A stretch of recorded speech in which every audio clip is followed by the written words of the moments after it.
শিল্পকে সামনের দিকে এগিয়ে নিয়ে যাওয়া, সেটার অগ্রগতি হওয়া, এটা আমরা সাধারণত মন থেকে কেমন মেনে নিতে পারি না। এখন দেখেন পাট আস্তে আস্তে কমে যাচ্ছে, আপনারা সবাই জানেন পাট উৎপাদন কমে যাচ্ছে, কারণ কৃষক সঠিক মূল্য পায় না বলে পাট উৎপাদনটা কমে যায়। কিন্তু যখনই আস্তে আস্তে ডাইভার্সিফাইড অনেক কিছু শুরু হয়, মানে আমি কিছু মনে করেন না, আপনাদের একটু মতো সময় নিচ্ছি।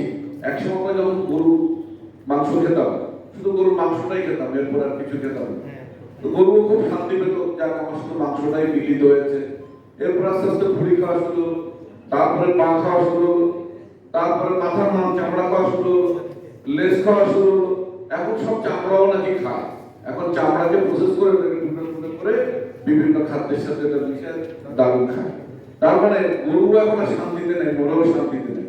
তো কারণ এটা দিন দিন ওর ডাইভার্সিফাইড ইউজ বেড়েছে বলে গরুর দাম, গরুর ভ্যালু এত বেড়ে গেছে।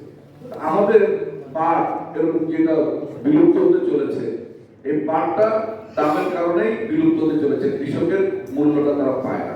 কিন্তু যখনই আস্তে আস্তে জানতে শুরু করলো যে এখান থেকে চারকোল, যেটা আমরা আমাদের ভাষায় চারকোল বলি, সোজা বাংলা কথা বলতে গেলে পাটকাঠি, যেটাকে পোড়ায় একটা কিছু বানানো হয়, তার নাম চারকোল। চারকোল বললে অনেকে গ্রামগঞ্জে বুঝে না, কিন্তু পাটকাঠি বিক্রি করার সময় যেটা ওরা বিক্রি করে পাটের দাম থেকে বেশি দাম।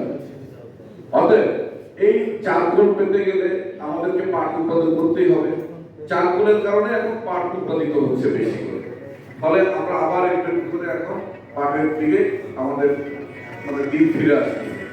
তো চারকোলটাকে ডাইভার্সিফাইড ইন্ডাস্ট্রি হিসেবে বাঁচায় রাখতে হবে, কারণ চারকোল এখন বহির্বিশ্বে অনেক বেশি অধিকত সমাদৃত একটা বস্তু। এটা দিয়ে অনেক বাই প্রোডাক্ট তৈরি করা হয়, যেটা এখন আমরা জানি না। এখনো আমাদের সাথে আমরা যখন দেশের বাইরে যাই, অনেক বিদেশি ইনভেস্টররা বাংলাদেশে এই চারকোল দিয়ে ইন্ডাস্ট্রি তৈরি করার জন্য আগ্রহ প্রকাশ করে। তারা বলেন আসলে আমাদের মধ্যে একটা বিশেষ অতিথি আসছে, আমরা ওনাকে একটু